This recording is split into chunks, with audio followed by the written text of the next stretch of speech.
Wild Beautiful Bunch. Humanga si Demet Özdemir sa kanyang istilong cowboy sa ghost town ng Kaliko.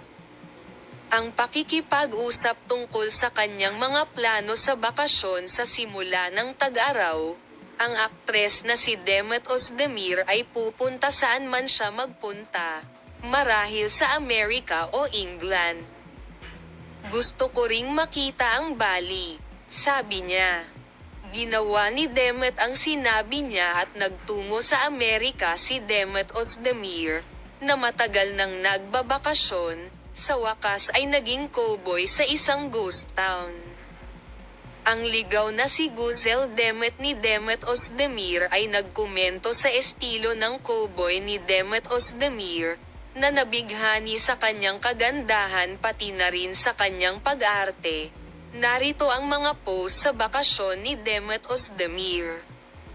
Ang kahanga-hangang holiday ni Demet Özdemir ay nagpapatuloy sa buong bilis.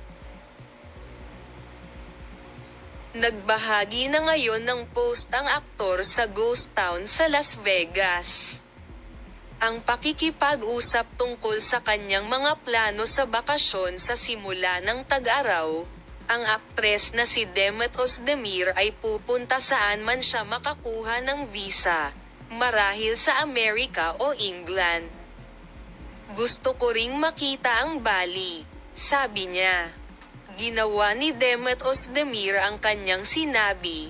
Narito ang punto kung saan siya nakahinga sa Amerika. Mga kamangha-manghang larawan para sa iyo.